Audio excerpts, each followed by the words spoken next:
Welcome to the Jaguar Podcast, a show where we discuss all things related to Duval County's finest NFL football team, the Jacksonville Jaguars. 42, set, play! Duval, baby!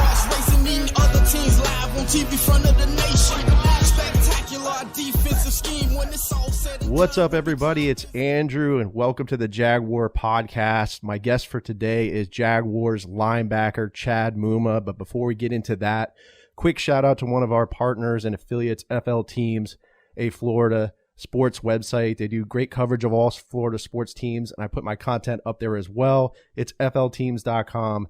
Link in the video description. All right, my guest for today is Jags linebacker Chad Muma.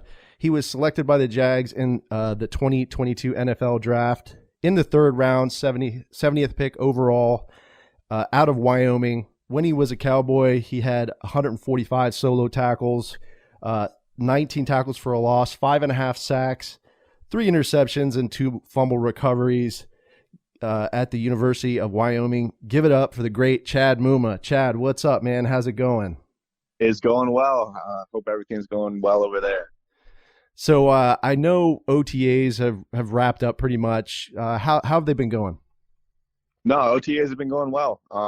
These past few weeks, ever since we got here for rookie minicamp, they've been competitive, and it's been really good work for both sides of the ball, both on offense and on defense. I think that there's a great source of commitment from the team, and just everything that we've been able to accomplish through these OTAs just has us in a good spot moving forward.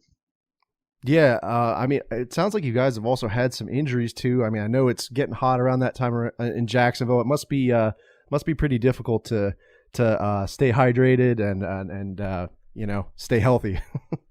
Yeah, no, definitely. But I think that's one thing that our coaching staff and our training staff does a really good job of is they're always pushing that we drink fluids, and they'll take time out of the practices and everything to make sure that we're drinking water and staying hydrated. So that's something that I was really it was good to see that had that type of knowledge about it, and commitment to us to make sure that we're staying hydrated with all that. Nice. So one question I always like to ask some of the players I have on the show, especially ones that have just been drafted, was their draft day. I watched your your draft day video on Instagram, your initial reaction. It was great. Can you just kind of walk me through that when you got the call? Yeah, I mean, that night was filled with all these different type of emotions, and before that call comes in, you're just sitting there and kind of you have anxiety and stress just because you're not sure when that call is going to come in. But as soon as your phone starts ringing, it was like a feeling I've never really had before, and you just filled with excitement, filled with joy, filled with, I'm going to, because on my phone, it popped up as Jacksonville Jaguars. That's what it said on my phone. So I answered the phone and just super excited and talked to, GM, head coach. And then obviously the owner as well. And so it was just super exciting. And I think, having that support, I think you can see in my video, just the support I had around me was also, really amazing. And, I was just ready to go from there. Yeah, I mean, did you end up doing the draft party at your house or family's house, or? Yeah, so it was just at my house, and we had my family and friends around me, and kind of once the draft started, I was just locked on the couch with my parents and my 2 brothers, my sister and my girlfriend, and so we were just kind of sitting on the couch waiting for that call, but, I had a lot of family friends there, a lot of family. So it was just a great night. Now, are you pretty excited to be playing, under, Super Bowl head coach Doug Peterson? Oh, 100% I am. He's been, great. And I think, the messages that he conveys to the whole team, whether it's in team meetings or out on the field, he does a great job there. And, I think the team's very excited to have him as a head coach, and, excited to get the ball rolling. And, sometimes you hear these stories of, how things were last year. And I think, that's not the case at all this year. And you can just get the feeling from the team that everyone's excited about it.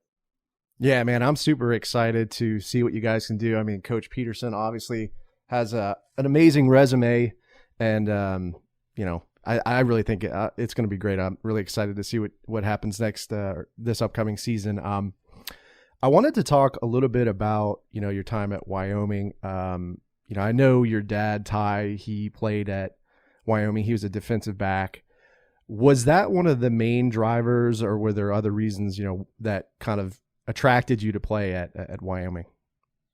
I mean, part of that had to do with it just because, when I was a younger kid, I used to go up to games up in Laramie and watch, the Wyoming Pokes play as a little kid. And so that was always kind of at the back of my head, so I was familiar with Laramie a little bit. But, I think the main thing that kind of really drove me there is in high school, what happened was I actually partially tore my patella tendon in basketball season. And so when that happened, I was really high on going to Colorado State for the longest time. And when that happened, they actually pulled their offer away from me just because of my patella tendon being ruptured and I had to get surgery on it. So I was out for like 4 months, and I came back and played my senior year. I missed like 4 games that year, and Wyoming was always super committed to me and still wanted me the whole time. And so that's really kind of what drove me to go to Wyoming after I came back from that. Okay. So you played alongside Logan Wilson, who's a great player, plays for the Bengals, linebacker. I was just kind of curious, what was it like playing alongside of him, and what did you learn? Oh, there are so many things that I learned through Logan and through, those older guys that were at Wyoming when I was, younger. Cause, Logan, he was that, Mike linebacker. And at the time he was getting ready for the NFL as well. And, he was a 3rd round draft pick in the first pick of the 3rd round. And, just being able to play next to him and learn through, whether it's film preparation or, how you attack practice every single day, how you prepare for games there, you take some of those things and you take what works for you. And, I'm just grateful for Logan and all the support I've got through him. And, even when I was going through this combine training, I'm still reaching out to Logan saying, hey, how did you prepare for this, or how did this work for you? And he's giving me tips here and there. And that was during, like, even when he was getting ready for the Super Bowl and I was at the Senior Bowl, he's doing stuff like that. So, no, he's always super helpful, and, he still is to this day. And yeah, he was giving you props on Instagram, when you got drafted on the Instagram video, he commented there. But I was just kind of curious, does he, you guys were both drafted in the 3rd round. He was, I think, the 65th overall pick. You were the 70th. Does he kind of give you a hard time about that? No, not at all. He's not like that. He is just very supportive about it all. Nice. So, I don't think a lot of people know this about you, Chad, but you have type 1 diabetes, and you're very passionate about it. You go and visit Camp Hope, which is a program for kids who have type 1 diabetes, and you give speeches there. I was just kind of curious, what would be your advice to any aspiring athlete who has type 1 diabetes? Yeah, I think, the biggest thing is just not letting diabetes control what you do with your life. And I think that's such an important thing. I think for me personally, I was able to, go out to Camp Hope, and, I went out to the North Florida JDRF event and was able to talk to some kids there. And it's just, showing them that, I was able to have the success regardless of having type 1 diabetes, and just to never let that limit them, and, whatever goals and things that they want to achieve, never stop dreaming of it, and just realize that, yes, you're going to have to manage your diabetes, but don't let it control what you're doing. Gotcha. And, talking about, you were talking about, growing up and seeing your dad play at Wyoming.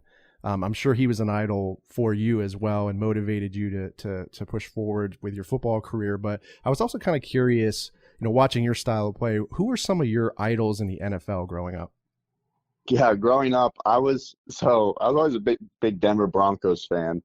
And when I was younger, I wore number 19. And so I was a really big fan of Eddie Royal, like way back in the day, a receiver for the Broncos, because he was number 19. And then obviously I always liked, Brian Dawkins and Champ Bailey for the Denver Broncos. And then, kind of as I got older, kind of transitioned to Luke Kuechly. And I think that was kind of another player that I really enjoyed watching. And then once I got to college, really these past 2 years, I've been really enjoying watching Logan play, just because I know him and he's been doing a really good job out there. Yeah, he has. Just to piggyback off of that as well, I mean, do you being, going to be an NFL player, do you have any advice, for young athletes aspiring to go into the NFL? Yeah, I definitely think it's just it's a consistency thing. Don't let anyone ever tell you that you can't, go do it. But at the same time, you have to be consistent in, all aspects of your life, whether it's in, working out, whether it's going to practice, whether it's, in school or, eating the right way, getting the right sleep. It's just having that consistency of always doing it the right way. So then you put yourself in the best position to go, achieve your dreams. So I think that's the biggest aspect of it all. Awesome. Well, hey, Chad, you've been so generous with your time today. I really appreciate you coming on the show. Super excited to see what you can do in this upcoming season. And I'm rooting for you, man. I appreciate it. No, thank you for having me on today. Appreciate it. No worries. Anytime. All right, everybody. It's Chad Muma, and make sure you subscribe to FL Teams and subscribe to the Jaguar podcast, and we will see you next time. Let me get that. JYD coming up with the big sack. Quarterbacks beware, we on the prowl. Game day night, you could hear it in our growl. Intimidation on to keep their hearts racing. Eating other teams live on TV front of the nation. Spectacular defensive scheme. This episode is available on the Jaguar podcast YouTube channel. So if you stop by, make sure to subscribe and give this video a like. Also, these episodes are available on iTunes, Podbean, Spotify, SoundCloud, Stitcher, and other major podcast distributors as well. So if you don't mind, please leave me a review and some feedback. I'd really appreciate that. If you'd like to connect with me on social media, my Twitter handle is @JagwarPodcast. I'm also on Facebook and Instagram. This is Andrew signing off. Cheers.